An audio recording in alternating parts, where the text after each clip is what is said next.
नमस्कार, स्वागत है आपका हमारे चैनल में। मैं रानी गुप्ता आपके साथ। बड़ी खबर सामने आ रही है। आपको बता दें, ईडी ने अलगाववादी नेता शब्बीर अहमद शाह के ऊपर बड़ी कार्रवाई की है। यह कार्रवाई मनी लॉन्ड्रिंग मामले में की गई है। इसी के साथ ही ईडी को यह खबर मिली कि शब्बीर अहमद शाह के पास कई आतंकवादी संगठनों के तहत पैसा आ रहा है हवाला के जरिए, जिसके बाद यह कार्रवाई की गई और उसकी श्रीनगर में 22 लाख की प्रॉपर्टी जब्त कर ली गई है।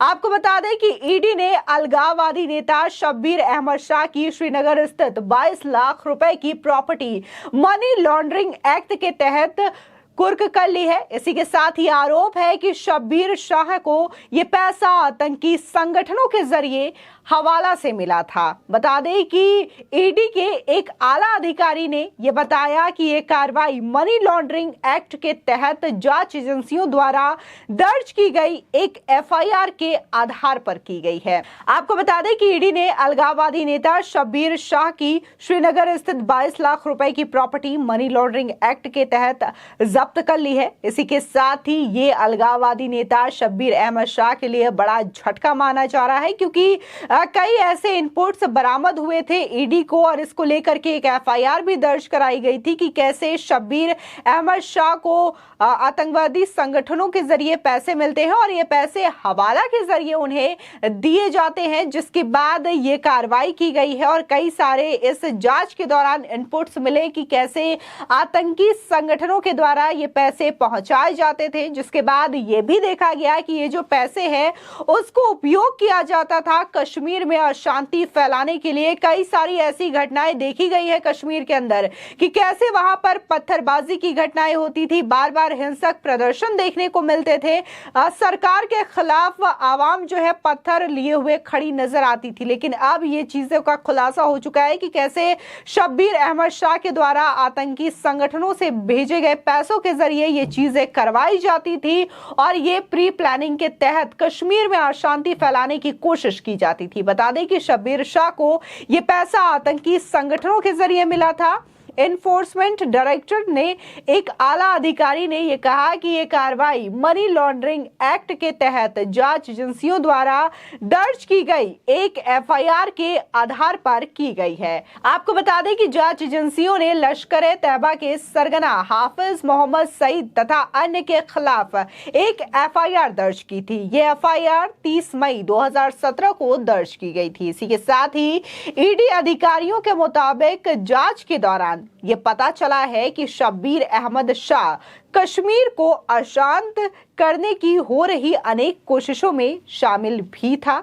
इसी के साथ ही आरोप है कि कश्मीर को अशांत करने के लिए पत्थरबाजी की घटनाओं, हड़ताल और इसी के साथ ही धरना प्रदर्शन आदि में जो लोग हिस्सा ले रहे थे उन्हें कथित तौर पर शब्बीर अहमद शाह के द्वारा पैसा दिया जा रहा था, जिसकी वजह से ये प्रदर्शन देखा जा रहा था और लगातार कश्मीर का जो माहौल था वो अशांत होता हुआ नजर आता था। जांच के दौरान यह भी पाया गया कि शब्बीर अहमद शाह को यह पैसा आतंकवादी संगठन हिजबुल मुजाहिदीन द्वारा दिया जा रहा था। वहीं ईडी का यह दावा है कि पाकिस्तान के आतंकवादी संगठनों द्वारा हवाला के जरिए यह पैसा शब्बीर अहमद शाह और उनके नजदीकी लोगों तक पहुंचाया जा रहा था और इसका प्रयोग कश्मीर घाटी में अशांति फैलाने के लिए किया जा रहा था। आपको बता दें कि ईडी के मुताबिक जांच के दौरान शब्बीर अहमद शाह की श्रीनगर के सनत नगर थाना बरजूला इलाके में 21,80,000 रुपए यानी कि करीब 22 लाख रुपए की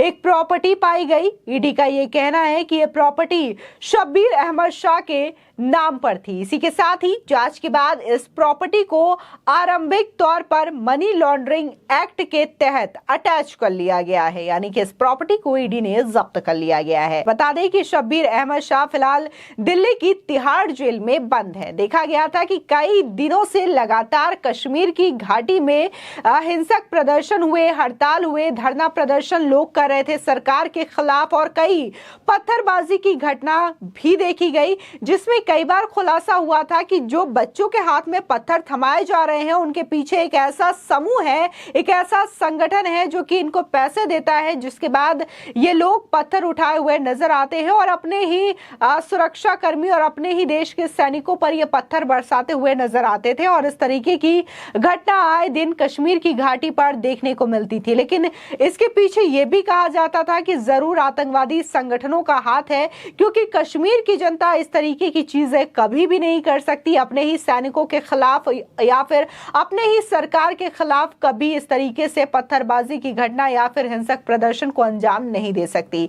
फिलहाल जिस तरीके से ईडी के द्वारा दर्ज की गई एफआईआर में मनी लॉन्ड्रिंग एक्ट के तहत यह कार्रवाई की गई है और इसमें कई सारी चीजें जब मिली सामने आई शब्बीर अहमद शाह को लेकर के, उसके बाद ईडी ने ये जांच शुरू की। कई सारे इनपुट जांच एजेंसियों के हाथ लगी, जिसके बाद ये बातें सामने आई कि कैसे पाकिस्तान के आतंकी संगठनों के जरिए शब्बीर अहमद शाह के पास पैसे आते थे हवाला के जरिए, और न सिर्फ शब्बीर अहमद शाह के पास बल्कि उसकी जो नजदीकी थे उनके पास भी ये पैसे आते थे, जिसके बाद कश्मीर में अशांति फैलाने के लिए इन पैसों का उपयोग किया जाता था। जब ये चीजें अब क्लियर हो चुकी है, ईडी की जांच में ये चीजें सामने आई है, उसके बाद ये बड़ी कार्रवाई की गई है अलगाववादी नेता के खिलाफ। कहीं ना कहीं अलगाववादी नेता शब्बीर अहमद शाह का जो प्लान था और जो वो सोचा करते थे कि कैसे कश्मीर में अशांति फैलाई जाए और कैसे पाकिस्तान के आकाओं को खुश किया जाए, तो अब उनको ये बड़ा झटका लग चुका है। जहां वो पहले से ही तिहाड़ जेल में बंद है, तो अब ईडी ने ये एक और बड़ी कार्रवाई उनके खिलाफ की है और उनकी 22 लाख की प्रॉपर्टी जब्त कर ली है। ये प्रॉपर्टी उनका एक मकान बताया जा रहा है जो कि उन्हीं के नाम पे था, जिसकी वजह से ईडी ने मनी लॉन्ड्रिंग एक्ट के तहत ये कार्रवाई करते हुए इस प्रॉपर्टी को जब्त कर लिया है। इसी के साथ ही ईडी लगातार देश भर में और ईडी के साथ साथ जो कई सेंट्रल जांच एजेंसियां हैं वो भी लगातार आतंकवादी संगठनों के खिलाफ कार्रवाई कर रही है। पिछले दिनों देखा गया था कि कैसे पीएफआई को लेकर के लगातार छापेमारी की गई थी और कार्रवाई की गई थी, और ये जो कार्रवाई थी इसका असर यूं हुआ कि अब पीएफआई को बैन कर दिया गया है। इसी के अलावा भी लगातार सेंट्रल एजेंसियां कई तरह के आतंकवादी संगठनों का जो काम चल रहा है उसके पीछे भी लगातार ध्यान दी हुई है, और ऐसी कोई भी आतंकवादी गतिविधियां देश के अंदर ना हो सके इसका भरपूर ख्याल रखा जा रहा है और लोगों को इसके तहत पकड़ा भी जा रहा है। और लगातार ऐसे इनपुट्स मिलने पर ये जो सेंट्रल एजेंसीज है वो कार्रवाई कर रही है, चाहे फिर बात हम ईडी की करें या फिर एनआईए की करें, सीबीआई की करें। तमाम जो जांच एजेंसियां हैं लगातार अपने काम को लेकर के प्रतिबद्ध है और एक के बाद एक कई ऐसे एक्शन मोड दिखाई दे रहे हैं, और इसका सीधा असर इन आतंकवादी संगठनों पर भी देखने को मिल रहा है और लगातार ये आतंकवादी संगठन भारत में बैन भी होते हुए नजर आ रहे हैं। फिलहाल आपकी इस खबर पर क्या राय है हमारे कमेंट सेक्शन में जरूर बताएं। आगे की और भी अपडेट के लिए चैनल को सब्सक्राइब करना ना भूलें।